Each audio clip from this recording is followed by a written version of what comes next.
Welcome back to the show and many thanks for staying with us. Now, residues of fertilizers and pesticides are among the leading causes of death by self-poisoning, in particular in low and middle-income countries. One of such incidents, we're told, is some families in the Volta region. We'll be getting some clarification on that from the FDA, and this happened in 2008. But after investigations by the Food and Drugs Board, we're told that it was found that the death was as a result of chemicals in some fertilizers. Like I said, we'll verify that story. This is what the Center for Indigenous Knowledge for Organizational Development, CICOD, and the Peasant Farmers Association of Ghana have been seeking to change by opting for agroecology as alternative to chemical fertilizers, pesticides, or artificial genetic modification. Countries like Germany and other first world countries have decided to phase out the controversial use of chemicals in agriculture by 2023. Well, I have in the studio the gentleman to speak to this matter. Ben Guri is the Executive Director for the Center for Indigenous Knowledge Organizational Development. Mr. Guri, you're welcome to the show. Thank you. I also have here in the studio Pascal Kudiabo. He's the Communications Officer for Peasant Farmers Association of Ghana. Mr. Kudiabo, you're welcome as well. Thank you. So first of all, I just want to find out, I'm going to start with you, Mr. Guri. Your center did some work, and he said that the deaths that we recorded in the Volta region, this happened last year, was as a result of chemical pesticides used, as in chemical fertilizers used during farming. How is that possible? Well, it wasn't our center that did that research. Okay. It was from the Food and Drugs Board. Okay. Do you have copies of that report? I don't have that. You don't have it now? Okay. Yes. Okay. But what I know is that it is possible that depending on what kind of chemicals they used, that could actually cause it. Because if you use pesticides on your food, and then you don't allow it to degenerate before you eat, it can happen. So that's very possible. Okay, well, I think that regarding that particular report, we may need a lot more information to verify that, because that seems looks like a long shot, especially when we cannot tell that the people who died in Agroecology, if I got the name right, those people were the only ones who ate from that basket of food, if I should put it that way. But let's talk generally about pesticides and how you think that they pollute our food. Pesticides are chemicals. In fact, they are poisons. And from the history, most of the pesticides we use today for agriculture are actually poisons that were developed for the World War, for killing. And after the World War, they didn't know what to do with it. So they had to convert them into some useful thing. So that's how they started using them as for pesticides. What's the source of this sort of information? Because if you have poison and you want to dispose them of, you certainly don't want to put them in food. Yeah, but if you have a whole factory that has to produce it, if you are thinking about World War, there's large factories that were producing it. So they have to turn these factories for useful purposes.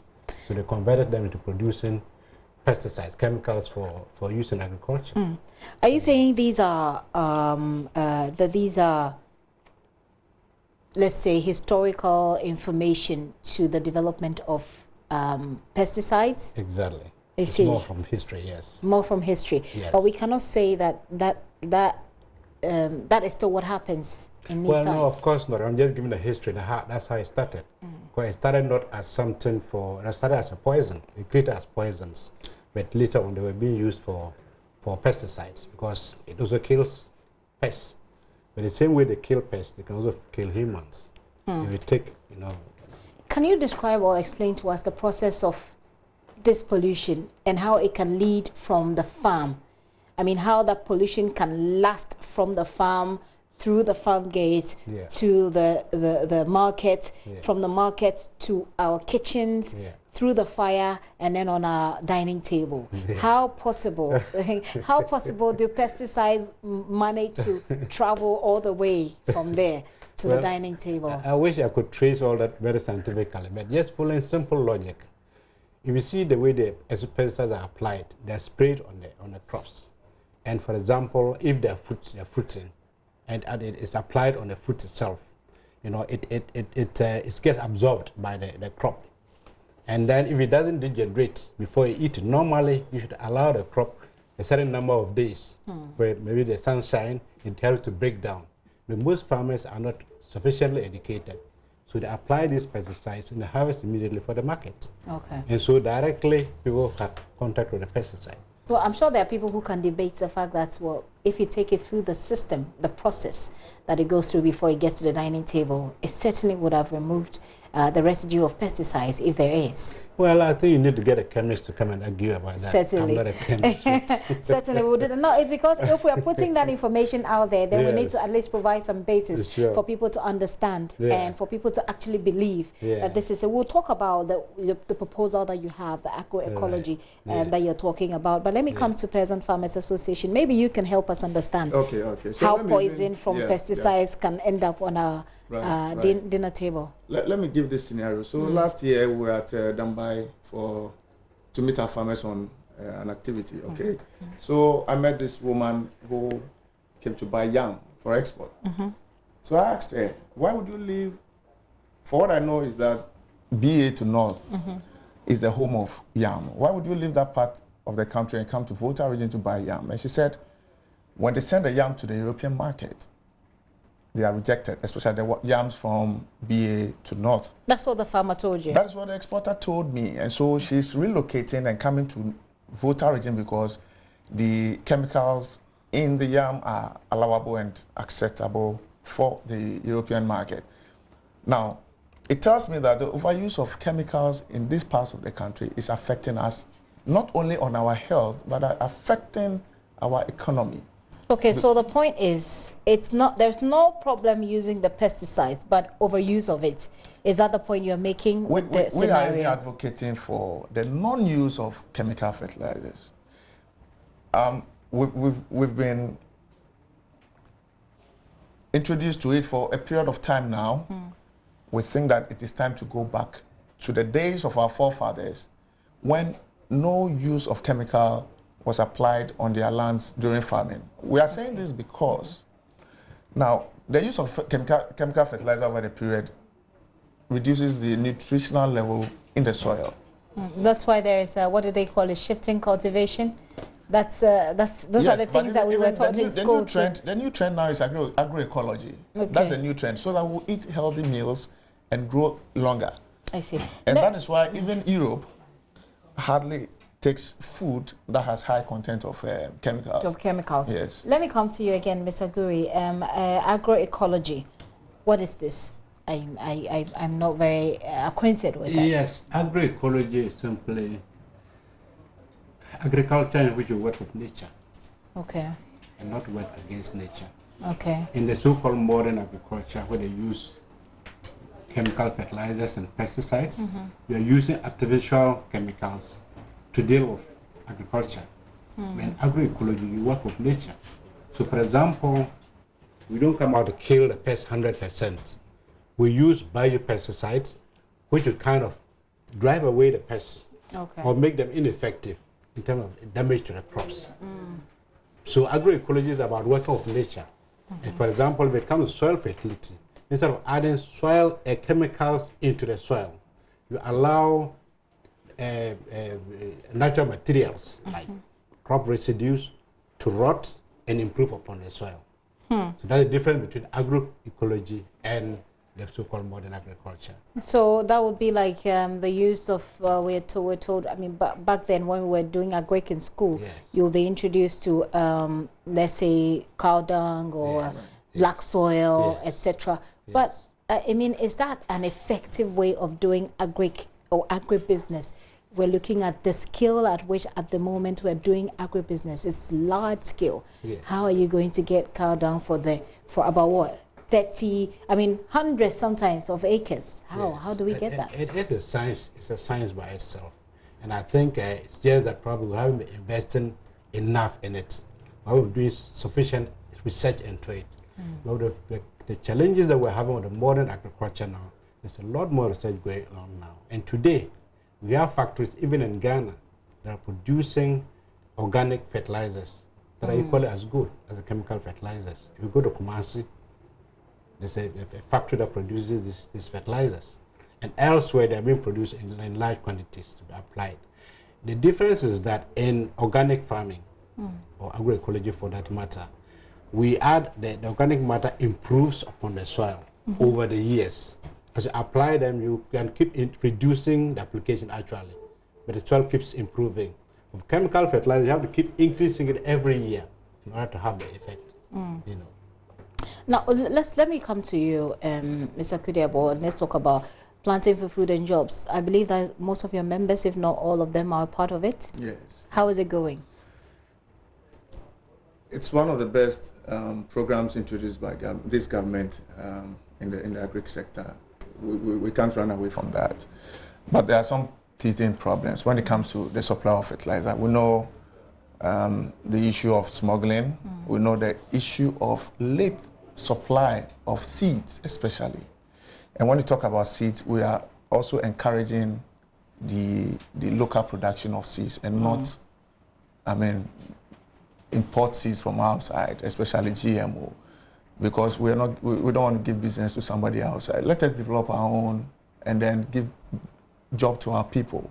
So generally, PFG has been very good, and we are happy, except that there is one pillar that has not been looked at carefully, or has not been highlighted that much, and which is encouraging every Ghanaian to go into some backyard gardening or farming. We've not been able to trumpet that much, and I don't know why. At the last meeting we had with the crops director, he acknowledged that that has not been highlighted that much, and they are going to take it on board. So use this medium to encourage every Ghanaian, whether you love agric or not, you eat. So if you have a small land, you don't even need land. Sometimes you can put loamy soil in some containers and grow some cabbage. You grow something. And speaking of that, the Planting for Food and Jobs and how peasant farmers are benefiting from that, I wanted to associate it a bit with the agroecology. How? I mean, if government is the biggest spender, and government is if government is rolling out such a program, you certainly have all farmers on board, if not all, most farmers on board, if not all of them. So how then? And I come from the position that you understand what this agroecology is about, and you're a member of the executive of the peasant farmers. How are you putting this together at that level, if you believe that that is the best for our agric? We think that this concept is gradually gaining grounds, and is being accepted by even policymakers. We are saying this because formally, government subsidizes chemical fertilizer and supply to farmers, 100%. We are seeing a trend now where there is some reduction in the supply of 100% chemical fertilizer to farmers. So Accra Compost has come on board to supply about 30% of organic fertilizer. To your members? To our members, to farmers generally, under the Planting for Food and Jobs. Okay. It tells us that government is aware that we need to reduce the use of chemical fertilizer, and is taking steps to address that. That is why they are encouraging. Is that what government is saying, or you are assuming? No, because with government, you can always get it wrong. Of course. So we believe that they are aware of what is happening. They are aware of the trend. Everybody is moving towards agroecology to build our soil so that we'll be able to produce healthy food. I'm sure that one would have expected that you perhaps will engage government specifically on these best practices, if you believe indeed it protects us better, so that it can be involved, if you like, included in the Planting for Food and Jobs policy. Is this something that's going on, Mr. Guri? If I can chip in, I think that's what the peasant farmers and the CCOT have been engaged in doing. Okay. We've been engaging government, we've engaged Parliament itself, the Parliamentary Staff Committee. I've tried to make the point that we think if you look at the agricultural budget, the bulk of the budget goes into importing pesticides and chemical fertilizers. You know, the bulk of it. And we think that, and the subsidy for agriculture goes into that. Subsidy is not a bad idea, we like it. But the idea is that instead of subsidizing, instead of using the import chemical fertilizers, can we put more investments in producing organic fertilizer, for example, organic which is possible. Okay. You can produce more of it. And even in there, agroecology is more knowledge intensive. You can train farmers and they can produce their own fertilizer. It's not like the chemical fertilizer that it has to be done by factories from somewhere outside Ghana and bring it in. You can train people. When you look at the budget, there's so little into training. It's all into importing fertilizers and pesticides. So you've engaged. We have been saying that government, yes, we like the planning for food and jobs is very useful.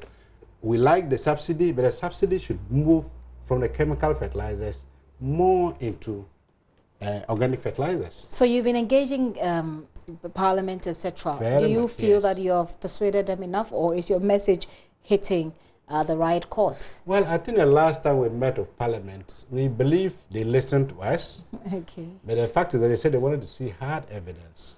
They want to see that agroecology that, yes, agroecology can work. Okay. And we have told them that we have developed demonstration farms across the country where we're trying to demonstrate that it works.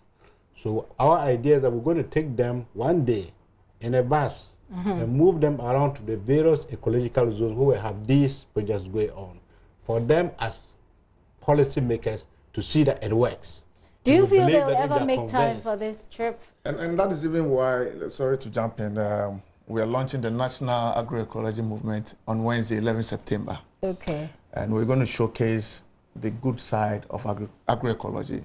We have some demonstration farms that are doing very well. One in Amanchia, near Nkawie, one in Techiman. I mean, Adiesu is a community or a suburb of Techiman. And these farms are doing very well. It means that if the agroecology is scaled up across Ghana, we will succeed and become food sovereign and not dependent on imports.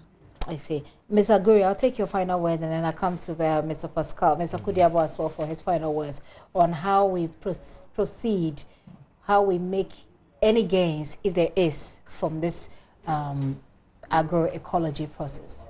I think for me, the way forward for Ghana and for Africa for that matter is agroecology, because agroecology is nothing new to our farmers. It is the traditional way of farming, except that we improve it with science, you know. And we think that it's the way to go for all farmers. And that is why, as my colleague was saying, we started up a movement in Ghana. Movement means I want everybody to be involved, that all farmers should adopt this as a way to do agriculture. And that's why we're launching this program in Accra here. We're representing from all the regions. We're going to launch it. And the idea is that we're going to work together and see how we can move the whole population to adopt the concept of agroecology. And especially want to influence government policy, such that even the government policy should be directed towards encouraging agroecology as a way forward for food security in Ghana. Okay. Yeah. I hope that it works. I mean, it sounds good on paper so far. Mr. Kudiabo, your final words. How do we move on from here? Where do we even go from here if we want to include this in our agribusiness? I think policymakers should embrace this concept. It is not new. That is what our forefathers have been doing over the period. And we believe that come Wednesday, 11th September, everybody should come to Efwa Sutherland Park. That is where the launch will take place. You would see farm produce from our demonstration farms. You will see seeds from our demonstration farm. And you will eat local meals from our farms. Then you will see the difference between chemical farms and agroecology farms. Thank you very much, gentlemen, for coming. So we've been talking agroecology.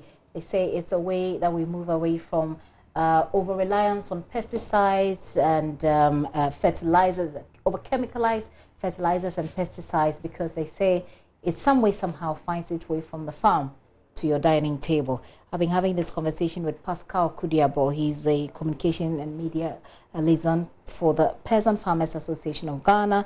Mr. Kudiabo, thanks for coming. And Bernard Guri is Executive Director, Center for Indigenous Knowledge and Organizational Development. Yes. And Organizational Development, doing this chat. Thank you very much for coming once again.